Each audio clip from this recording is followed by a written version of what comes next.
Hello students, today we will bifurcate the credit requirement on the basis of formal as well as informal sector.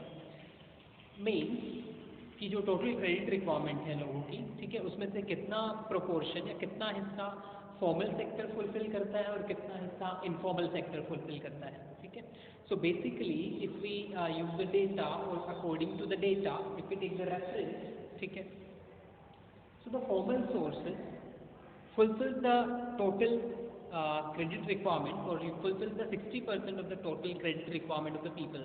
That means जितने भी लोगों को credit की requirement होती है उसमें से 60% जो मेनली 60% हिस्सा है वो फॉर्मल सेक्टर फुलफिल करता है, ठीक है. मतलब 60% लोग जो है फॉर्मल सेक्टर से क्रेडिट ले रहे हैं, ठीक है. जिसमें अगर हम बाइफरकेट करें, जैसे कि हमें फॉर्मल सोर्सेज पता है like banks, NBFCs and cooperative societies are included in formal sources of credit. Okay, so out of that 52%, okay, cooperative societies and commercial banks जो हैं, ठीक है, वो टोटल क्रेडिट रिक्वायरमेंट का 52% हिस्सा कवर करते हैं, ठीक है. And the remaining 8% out of the total 60%, जो बाकी 8% जो हिस्सा है वो अदर गवर्नमेंट सोर्सेज, ठीक है, जैसे लाइक आरआरबीज हैं, ठीक है, रीजनल रूरल बैंक्स हैं, या जो लैंड डेवलपमेंटल बैंक्स हैं, ठीक है, वो फुलफिल करते हैं, ठीक है. सो ये गवर्नमेंट के अदर सोर्सेज हैं जो कि बैंक्स की ही या बैंकिंग सोसाइटीज़ ही हैं जो लोगों को क्रेडिट रिक्वायरमेंट फुलफिल करती हैं, ठीक है. तो ये फॉर्मल सोर्सेज हैं. अपार्ट फ्रॉम दिस जो बाकी बचा हुआ 40% है, 40% हिस्सा वो इनफॉर्मल सोर्सेज फुलफिल करते हैं, या 40% of the people are dependent on informal sources of the credit, ठीक है, जिसमें से मेजरली, ठीक है, 18%. हालांकि बहुत सारे सोर्सेज हैं, अगर हम बात करें डेटा की, सो क्रेडिट के बहुत सारे सोर्सेज हैं इनफॉर्मल सेक्टर में, ठीक है, जो लोगों की क्रेडिट रिक्वायरमेंट फुलफिल करते हैं, जिसमें फ्रेंड्स एंड रिलेटिव्स, लेंडर्स, ठीक है, प्रोफेशनल लेंडर्स जिनकी हम बात करें, ठीक है, वो आ जाते हैं. एंड कुछ परसेंट ऐसे भी हैं जिनको आप यू कैन से लोकेट नहीं कर सकते हैं, they can not be traced out on the map, ठीक है. कुछ ऐसे भी लोग हैं, ठीक है, जैसे लाइक फैमिली मेम्बर्स ही हैं, ठीक है. हम जनरली अपने फैमिली मेम्बर्स से भी उधार ले लेते हैं, ठीक है, बड़े भाई से, ठीक है, उधार ले लिया गया, ओके. सो इस तरीके से वो एक ही फैमिली के आ गए, तो उनको हम रिलेटिव्स में काउंट नहीं कर रहे हैं, ठीक है, एक ही फैमिली चेन के हो गए, इसलिए वो अनस्पेसिफाइड है, उनको ट्रेस हम नहीं कर रहे हैं, ठीक है. तो कुछ ऐसे भी सोर्सेज हैं जो ट्रेसेबल नहीं है, जिनसे लोग लोन या उधार ले रहे हैं, अपनी लोन की रिक्वायरमेंट फुलफिल कर रहे हैं, पूरी कर रहे हैं. सो मेनली इनफॉर्मल सेक्टर में जो 18% है मेजरली, अदरवाइज बहुत सारे सोर्सेज हैं, मनी लेंडर्स हैं, लोकल ट्रेडर्स हैं, ठीक है, फ्रेंड्स एंड रिलेटिव्स हैं. सो इनका जो हिस्सा है, प्रोपोर्शन है, बहुत ज़्यादा नहीं, 5-5, 6-6, 7-7% जो है टोटल लोन रिक्वायरमेंट ये लोगों की फुलफिल करते हैं. उनमें से इनफॉर्मल में से जो मेजर प्रोपोर्शन है वो जो लैंडलॉर्ड्स हैं, ठीक है, यू कैन से जो ज़मींदार हैं, ठीक है, उनसे फुलफिल करते हैं लोग अपनी लोन रिक्वायरमेंट या क्रेडिट की रिक्वायरमेंट को, ठीक है. So this is the bifurcation of the credit requirement, ठीक है. जो फॉर्मल एंड इनफॉर्मल सोर्सेज हैं उनसे कितना परसेंट या कितना प्रोपोर्शन लोन लोग ले रहे हैं, ठीक है. अपार्ट फ्रॉम दैट अगर हम बात करें कि फॉर्मल सेक्टर की, ठीक है, हमें पता है कि जो ये 40% है, ये जो 40% है इनफॉर्मल सेक्टर का, जिसमें से लोग लोन ले रहे हैं, या लोगों की टोटल क्रेडिट रिक्वायरमेंट या लोन रिक्वायरमेंट पैसे की ज़रूरत का 40% हिस्सा इनफॉर्मल सोर्सेज पूरा कर रहे हैं, ठीक है. सो इस इनफॉर्मल सोर्सेज पे भी वो लोग डिपेंडेंट हैं ज़्यादातर जो those who are not well off conditions financially, और you can say those who are poor और लोअर मिडिल इनकम ग्रुप, ठीक है, जो लोअर इनकम ग्रुप या लोअर मिडिल इनकम ग्रुप में है, पुअर सेक्शंस हैं, ठीक है, वो लोग इनफॉर्मल सोर्सेज से लोन लेते हैं. बेसिकली जो 60% जो फॉर्मल सोर्सेज प्रोवाइड कर रहे हैं क्रेडिट रिक्वायरमेंट का, इनमें से ज़्यादातर वो लोग हैं जो रिच सेक्शंस हैं, ठीक है, या फिर अपर मिडिल ग्रुप हैं, अपर मिडिल इनकम ग्रुप हैं, वो लोग फॉर्मल सोर्सेज से लोन ले रहे हैं, ओके. सो नेक्स्ट हम बाइफर्केशन करते हैं कि जो फॉर्मल सोर्सेज हैं क्रेडिट के, उनमें से कितना परसेंट यू कैन से वेल ऑफ कंडीशन में है, फाइनेंशियली वेल ऑफ है, एंड कितने ऐसे हैं जो फाइनेंशियली वेल ऑफ नहीं है या पुअर सेक्शन हैं, ठीक है, उनको हम डिस्कस करेंगे. Okay, if we talk about the bifurcation of the poor and rich sections in और among the formal and informal sector, okay. So basically, if we divide the formal and informal according So most of the rich sections, or you can say upper or higher income group sections, take loans from formal sector. As we have discussed in the terms of condition, that formal sector always requires collateral. Okay, so in case of absence of collateral, people are not able to take loans or seek loans from the formal sector of credit.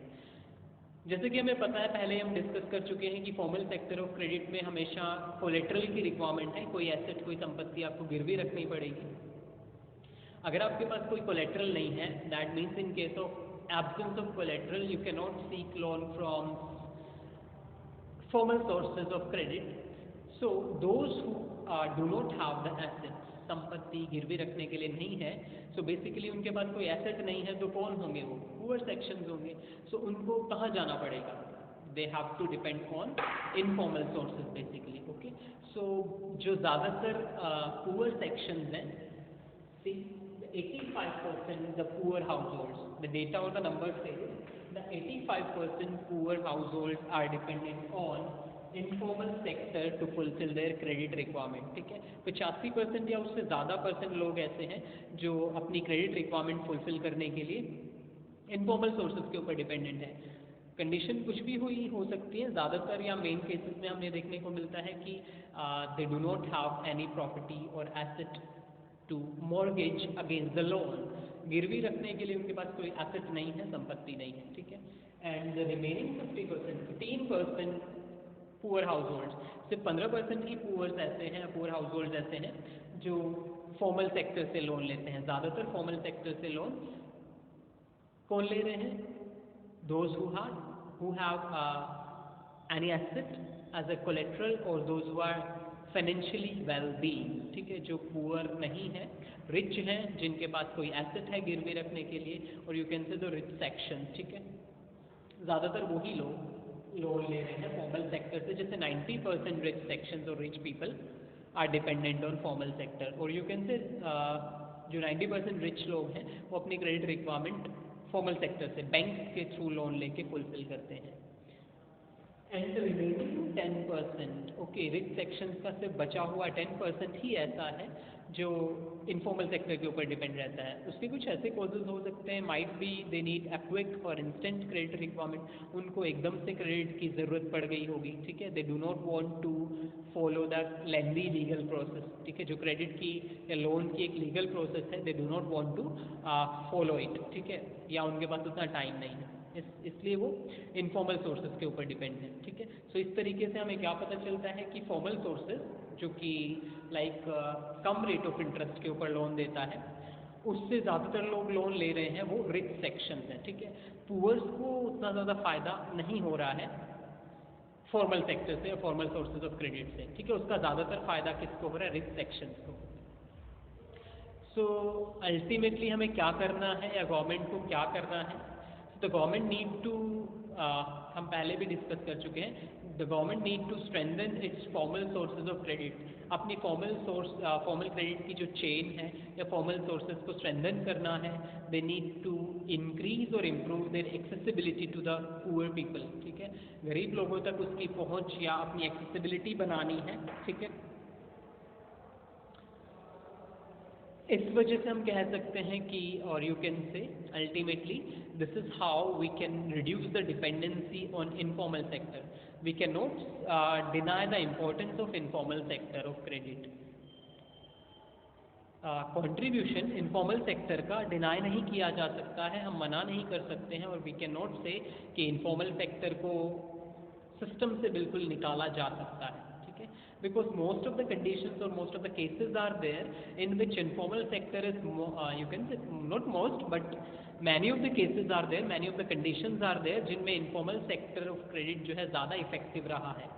In case of bank holidays, in case of you can say instant और quick credit requirement, ठीक है, एकदम से ज़रूरत पड़ गई पैसे की, तो उस केस में लाइक बैंक की एक्सेसिबिलिटी नहीं है रात को, ठीक है, या आफ्टर बैंक आवर्स, तो बैंक हमें लोन नहीं दे पाएगा, या बैंक हॉलीडेज हैं। ठीक है, तो उस केस में कुछ बहुत सारे ऐसे केसेस हैं जिसमें बैंक से ज़्यादा इफेक्टिव जो है इनफॉर्मल सोर्स ऑफ क्रेडिट रहा है। ठीक है, सो हम कह सकते हैं कि बैंक को अपनी जो फंक्शनिंग है उसे थोड़ा इम्प्रूव करना पड़ेगा एंड अपनी जो एक्सेसिबिलिटी को इम्प्रूव करना पड़ेगा। कुछ ऐसे रिमोट या बैकवर्ड एरियाज हैं जहाँ पे बैंक्स की ब्रांचेस नहीं है, जिस वजह से पीपल डू नॉट और can not access to these branches or to seek loans from the banks or the formal sources.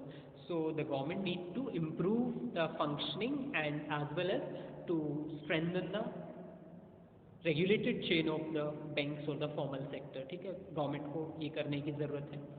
And sometimes it is also observed that or experienced that the people are not aware about the you can say purposes for which the bank or the formal sector is giving loan. लोग aware ही नहीं है, लोगों को पता ही नहीं है कि बैंक इन पर्पसेस के लिए भी लोन दे रहा है, लाइक एग्रीकल्चरल पर्पसेस के लिए, ठीक है, और यू कैन से एंसिलरी इंस्ट्रूमेंट्स, ट्यूबवेल्स या फिर ट्रैक्टर्स वगैरह खरीदने के लिए भी लोन दे रहा है, लाइफ स्टॉक परचेज करने के लिए भी बैंक लोन देता है. सो लोगों को इस चीज़ के बारे में पता ही नहीं. So the people need to be made aware. ठीक है, लोगों को अवेयर करने की भी ज़रूरत है. Okay, after that as we know that informal sector is exploiting the people by charging high rate of interest. Okay, हमें पता है कि informal sector जो है high rate of interest charge करता है, लोगों को exploit करता है. Due to this or such high rates of interest, conditions like debt trap may arise. ठीक है, जो डेट ट्रैप की कंडीशंस है वो अराइज हो सकती है. उधार का जाल जो है, लोग कर्ज के बोझ के नीचे दब सकते हैं, क्योंकि the informal sector charges such a high rate of interest that the people's income or major proportion or a larger proportion of their income is to be spent in paying off the interest, but still they are left with the principal amount which is to be repaid. Okay, so interest rate इतना ज़्यादा high charge करते हैं कि लोगों की income का एक बहुत बड़ा प्रोपोर्शन है, बहुत बड़ा हिस्सा इंटरेस्ट पेमेंट में ही चला जाता है. They are not able to save the money for the future repayments. ठीक है, जो प्रिंसिपल अमाउंट उनको रीपे करना है उसके लिए वो सेव कर ही नहीं पाते हैं. ठीक है, so the conditions may arise that to repay one loan, एक लोन को, एक उधार को चुकाने के लिए दे हैव टू और they had to take another loan. कई बार ऐसी कंडीशंस आ जाती हैं कि उनको अपना पुराना उधार चुकाने के लिए एक नया लोन या नया उधार लेना पड़ता है. ठीक है, सो इस तरीके से जब ऐसी कंडीशंस अराइज होती हैं तो इनको हम डेट ट्रैप कहते हैं. Okay, so what is debt trap? What basically it is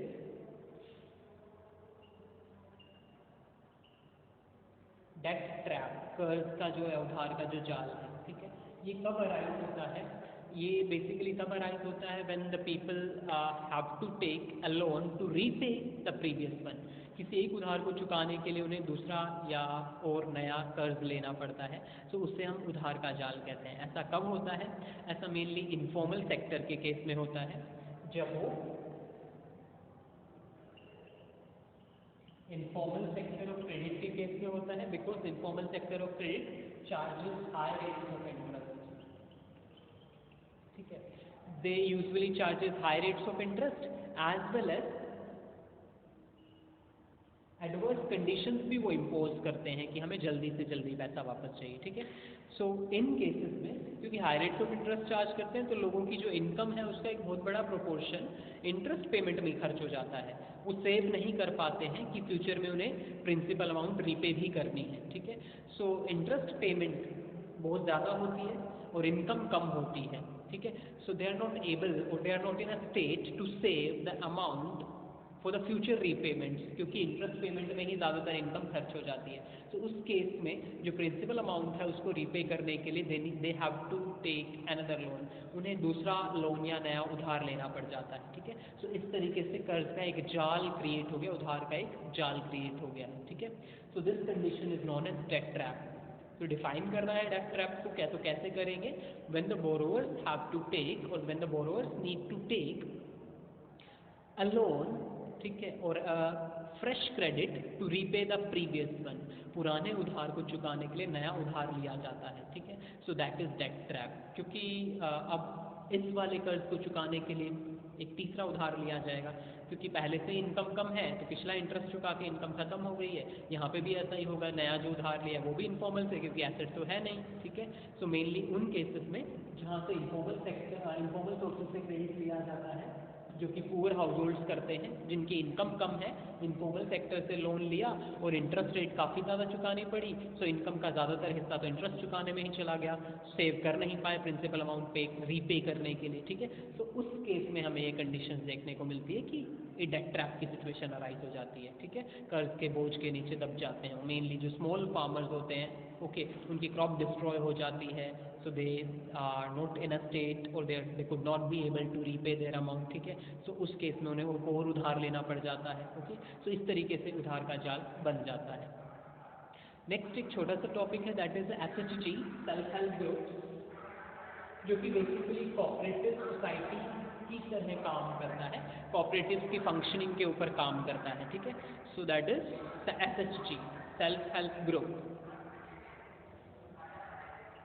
SHG self help group, जैसे हमें नाम से ही पता चल रहा है, सेल्फ हेल्प ग्रुप, ठीक है। सेल्फ हेल्प ग्रुप्स क्या कहते हैं, अपनी खुद की सहायता के लिए जो है ग्रुप्स बना लिए गए थे। So basically self help groups are the small groups of the 10 to 15 members. तो बेसिकली इसमें 10 to 15 मेंबर्स होंगे, ठीक है। 10 to 15 मेंबर्स का एक ग्रुप है, और यू कैन से ये अप टू 20 भी हो सकता है, एक्सटेंड किया जा सकता है, अप टू 20 मेंबर्स भी इसमें हो सकते हैं, ओके। तो 10 to 20 या 10 to 15 to 20 कह सकते हो, एक्सटेंड हो सकते हैं 20 मेंबर्स तक, okay.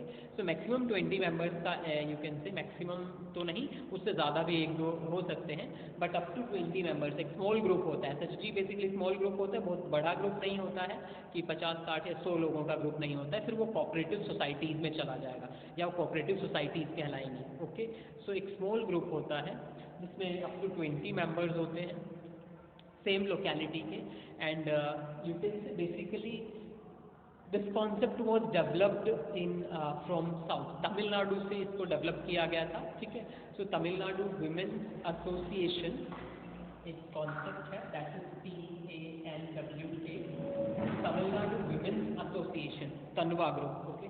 So the concept was started from Tamil Nadu, in which the females or women of rural areas formed a group of their locality basically to start a small business, ठीक है। एक छोटा सा बिजनेस स्टार्ट करने के लिए उन्होंने एक ग्रुप बनाया था। So how does this group function, the members of the group, there are some conditions or certain conditions, all the members of the group have to deposit a nominal amount in a fund which is created on the name of the group। ये जो group है SHG self help group, जिस नाम से ये बनाया जाएगा उसी नाम से एक फंड क्रिएट किया जाता है, उस फंड में मेंबर्स को एक स्मॉल अमाउंट डिपॉजिट कराना होता है, okay. So collectively it will become a huge amount, not that much huge, but on the point of view और according to the individual member, ठीक है, एक इंडिविजुअल मेंबर के पॉइंट ऑफ व्यू से वो कलेक्टिवली काफ़ी ज़्यादा अमाउंट हो जाएगी, ठीक है। So whenever any of the member need money or credit, they can take from that fund, and a nominal amount or rate of interest you can say is charged, which is decided mutually by the members of the group, ठीक है।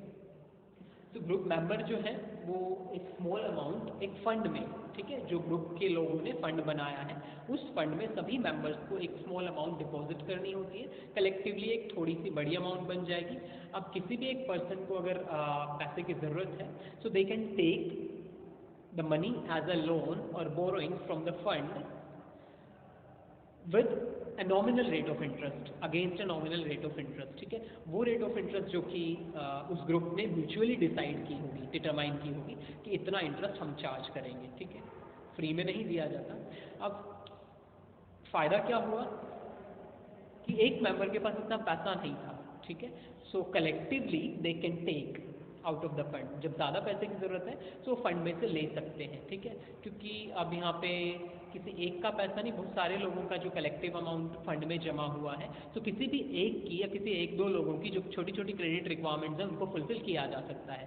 ऐसा नहीं है कि लाखों की जो credit requirement है वो भी फुलफिल करने में एबल होगा, नहीं, एक नॉमिनल सा अमाउंट 500 रुपये, 1000 रुपये, इस तरीके से एक नॉमिनल सा अमाउंट या उससे भी कम वो हो सकता है, 50 रुपये, 100 रुपये, ठीक है, जितना मर्जी हो सकता है, वो ग्रुप खुद डिसाइड करेगा, ठीक है। आजकल ये थ्रू आउट द इंडिया फैल चुका है, स्प्रेड हो चुका है। बेसिकली पहले वहाँ से शुरू हुआ था, ठीक है, जो हम डिस्कस किए हैं, बट थ्रू आउट इंडिया इसको आजकल हम प्रैक्टिस करते हैं। मेनली जो रूरल एरियाज़ में है वहाँ पे ये देखा जाता है सेल्फ हेल्प ग्रुप्स, ठीक है। एंड विमेन एम्पावरमेंट के लिए, विमेन को इंडिपेंडेंट बनाने के लिए ग्रुप की शुरुआत हुई थी कि ताकि वो अपना छोटा मोटा काम धंधा या बिजनेस शुरू कर सके, ठीक है। सो उसलिए इस ग्रुप की शुरुआत हुई थी। सो बेसिकली इस तरीके से ये काम करता है। एंड वन मोर थिंग कि जो लोगों की, इसके जो मेंबर्स हैं, इनकी जो लार्ज क्रेडिट रिक्वायरमेंट्स है, ज़्यादा पैसे की ज़रूरत है, सो गवर्नमेंट इनको एक फ़ायदा है, बेनिफिट देती है कि आफ्टर सक्सेसफुल रनिंग ऑफ 1 और 2 ईयर्स ऑफ द एसएचजी की 1 या 2 साल की सक्सेसफुल रनिंग के बाद, कंप्लीशन के बाद 1-2 साल अगर इन्होंने कंप्लीट कर लिए हैं, उसके बाद they can take the loan on the name of the group. ये एलिजिबल हो जाता है ग्रुप के नाम से बैंक से लोन लेने के लिए, ठीक है। मतलब अगर मुझे ज़्यादा पैसे की ज़रूरत है तो मैं इस ग्रुप के नाम, एसएचजी ग्रुप के नाम पे बैंक से लोन ले सकता हूँ। अपने नाम से तो नहीं ले सकता, लेकिन ग्रुप के नाम से, ठीक है, बैंक ग्रुप के नाम पे लोन इशू करेगा, ठीक है, या ग्रांट करेगा। क्लियर। सो ये फ़ायदा, ये बेनिफिट भी गवर्नमेंट देती है, सो एसएचजी को ये फ़ायदे भी मिलते हैं। क्लियर। अपार्ट फ्रॉम दैट, लोगों की छोटी मोटी क्रेडिट रिक्वायरमेंट फुलफिल करने के अलावा ये एसएचजी जो है कुछ स्पेसिफिक पर्पजेस के लिए भी लोन देते हैं। For example, those who have mortgaged their assets for taking loan previously, but they do not have sufficient money to repay the loan, or that means they are not able or they are not in a state to release their asset, mortgaged asset। उस जो गिरवी रखा हुआ asset है उसको release करवाने के लिए उनके पास वो पैसे होने चाहिए जो वो लोन चुका सकें, उतना पैसा उनके पास है नहीं। सो एसएचजी क्या करता है, अपने मेंबर्स को, ठीक है, जो इसके मेंबर्स होंगे उनको ऑलरेडी मॉर्गेज्ड एसेट को रिलीज करवाने के लिए भी लोन देता है कि अगर आपने पहले से कोई लोन लिया हुआ है उसको अगर आप रीपे करना चाहते हैं, रीपे करने के लिए पैसे की ज़रूरत है, सो एसएचजी ग्रुप आपको पैसा दे देगा and you can release your mortgaged property और एसेट। आप अपनी गिरवी रखी हुई संपत्ति को रिलीज करवा सकते हैं, छुड़वा सकते हैं, ठीक है। सो ये कुछ स्पेसिफिक कंडीशंस हैं कि बैंक से भी लोन लिया जा सकता है कुछ स्पेसिफिक रिक्वायरमेंट्स के केस में, जब आपको ज़्यादा पैसे की ज़रूरत है मेंबर्स को, तो बैंक से लोन ले सकते हैं, but after the completion of 1 और 2 ईयर्स, सक्सेसफुल कंप्लीशन ऑफ 1 और 2 ईयर्स, ठीक है। अपार्ट फ्रॉम दैट कि ये मॉर्गेज्ड एसेट्स को रिलीज करवाने के लिए भी लोन देता है, उसके अलावा जो मेन ऑब्जेक्टिव था इसको एस्टैब्लिश करने का वो विमेन एम्पावरमेंट था, विमेन को इंडिपेंडेंट बनाना था, so that women can start their own business, ठीक है, वो अपने छोटे मोटे खुद के बिजनेस स्टार्ट कर सकें, ठीक है, इंडिपेंडेंट बनाने के लिए इस ग्रुप की या इस तरह के ग्रुप की शुरुआत की गई थी। Okay, so here we can say that the chapter or the concepts of the chapter have been completed. Okay.